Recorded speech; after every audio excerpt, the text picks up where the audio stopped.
addition, coerce, extort, or bribe an ally into conducting investigations to aid his re-election campaign and did so by withholding official acts, a White House meeting, or hundreds of millions of dollars of needed military aid, must we simply get over it? Is this what Americans should now expect from their president? If this is not impeachable conduct, what is? Does the oath of office itself, requiring that our laws be faithfully executed, that our president defend a constitution that balances the powers of its branches, setting ambition against ambition so we become no monarchy, still have meaning? These are the questions we must ask and answer, without rancor if we can, without delay regardless, and without party favor, and without prejudice if we are true to our responsibilities. Benjamin Franklin was asked what kind of a country America was to become. A republic, he answered, if you can keep it. The fundamental issue raised by the impeachment inquiry into Donald J. Trump is, can we keep it? I now recognize Ranking Member Nunes for any remarks you may wish to make. Thanks, gentlemen. In a July open hearing of this committee following publication of the Mueller report, the Democrats engaged in a last-ditch effort to convince the American people that President Trump is a Russian agent.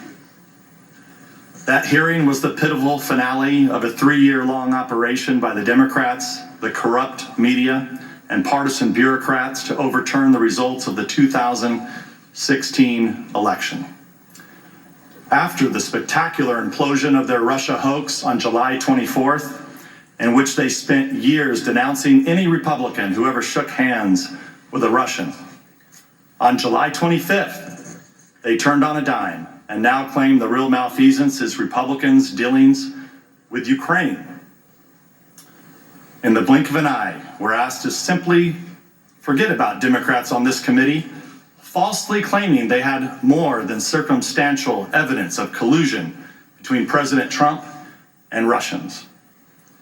We should forget about them reading fabrications of Trump-Russia collusion from the Steele dossier into the congressional record. We should also forget about them trying to obtain nude pictures of Trump from Russian pranksters who pretended to be Ukrainian officials. We should forget about them leaking a false story to CNN while he was still testifying to our committee, claiming that Donald Trump Jr. was colluding with WikiLeaks. And forget about countless other deceptions, large and small, that make them the last people on earth with the credibility to hurl more preposterous accusations at their political opponents. And yet now, here we are. We're supposed to take these people at face value when they trot out a new batch of allegations. But anyone familiar with the Democrats' scorched earth war against President Trump would not be surprised to see all the typical signs that this is a carefully orchestrated media smear campaign. For example, after vowing publicly that impeachment requires bipartisan support, Democrats are pushing impeachment forward without the backing of a single Republican. The witnesses deemed suitable for television by the Democrats were put through a closed-door audition process in a cult-like atmosphere in the basement of the Capitol, where Democrats conducted secret depositions, released a flood of misleading and one-sided leaks, and later selectively released transcripts in a highly staged manner. Violating their own guidelines, Democrats repeatedly redacted from the transcripts the name of Alexander Chalupa, a contractor for the Democratic National Committee who worked with Ukrainian officials to collect dirt on the Trump campaign, which she provided to the DNC and the Hillary Clinton campaign. The Democrats rejected most of the Republicans' witness requests, resulting in a horrifically one-sided process where the crucial witnesses are denied a platform if their testimony does not support the Democrats' absurd accusations. Notably, they are trying to impeach the president for inquiring about Hunter Biden's activities. Yet they refuse our request to hear from Biden himself. The whistleblower was acknowledged to have a bias against President Trump, and his attorney touted a coup against the president and called for his impeachment just weeks after the election. At a prior hearing, Democrats on this committee read out a purely fictitious rendition of the president's phone call with President Zelensky. They clearly found the real conversation to be insufficient for their impeachment narrative, so they just made up a new one.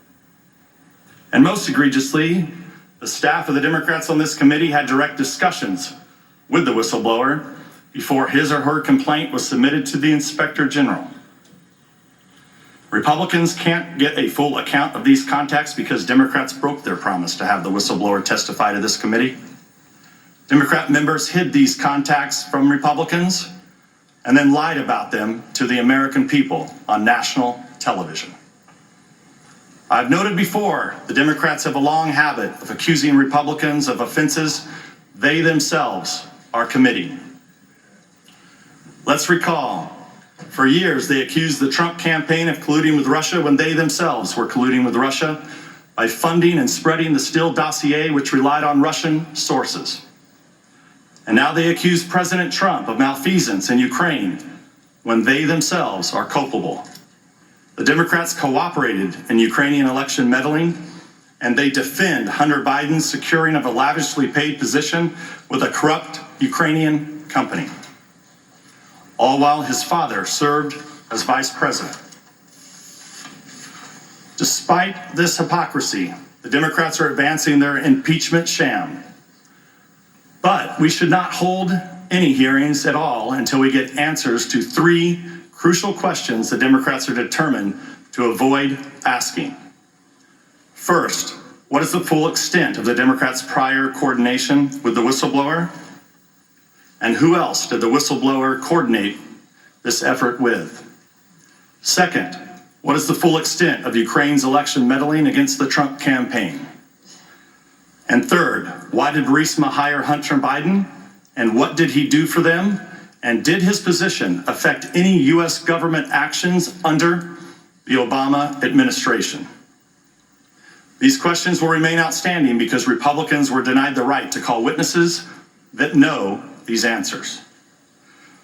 What we will witness today is a televised theatrical performance staged by the Democrats.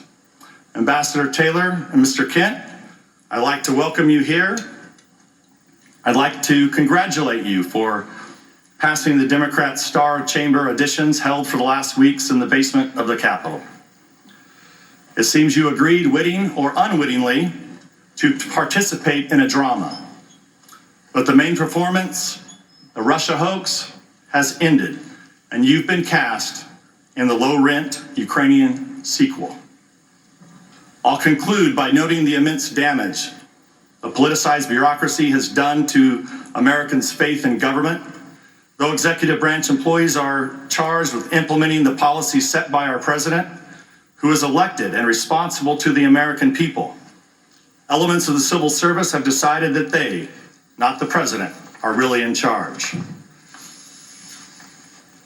Thus, as we'll learn in these hearings, after expressing skepticism of foreign aid and concern about foreign corruption on the campaign trail, President Trump outraged the bureaucracy by acting skeptically about foreign aid and expressing concerns about foreign corruption. Officials' alarm at the president's actions was typically based on second-hand, third-hand, and even fourth-hand rumors and innuendo. They believed it was an outrage for the president to fire an ambassador, even though the president has full authority to retain or remove diplomats for any reason at any time. Officials showed the surprising lack of interest in the indications of Ukrainian election meddling that deeply concern the president at whose pleasure they serve. Despite all their dissatisfaction with President Trump's Ukraine policy, the president approved the supply of weapons to Ukraine, unlike the previous administration, which provided blankets as defense against invading Russians. By undermining the president, who they are supposed to be serving, the elements of the FBI, the Department of Justice, and now the State Department, have lost the confidence of millions of Americans who believe that their vote should count for something. It will take years, if not decades, to restore faith in these institutions. This spectacle is doing great damage to our country. It's nothing more than an impeachment process in search of a crime. That I yield back. Today we are joined by Ambassador William Taylor and Deputy Assistant Secretary of State George Kent, both of whom are appearing under subpoena. Ambassador William Taylor has served our country for over half a century. He attended U.S. Military Academy at West Point, graduating in the top 1% of his class, before serving as an infantry officer in the U.S. Army for 6 years, including with the 101st Airborne Division during the Vietnam War. Ambassador Taylor led a rifle platoon in Vietnam and was awarded the Bronze Star Medal and the Air Medal for Valor. Following his military service, he worked at the Department of Energy as a staffer in the U.S. Senate, as an advisor as well to U.S. Ambassador to NATO. In the 1990s, Ambassador Taylor coordinated U.S. assistance to Eastern Europe and the former Soviet Union, and later served in Afghanistan, Iraq, and worked on the Middle East peace process. In 2006, President Bush nominated him as ambassador to Ukraine, where he served until 2009, and then was appointed by President Barack Obama to be special coordinator for Middle East transitions. Ambassador Taylor was serving as the executive vice president of the nonpartisan U.S. Institute for Peace when, in June 2019, Secretary of State Mike Pompeo asked him to return to lead the U.S. Embassy in Kiev as charge d'affaires. Mr. George Kent currently serves as Deputy Assistant Secretary in the Department of State's Bureau of European and Eurasian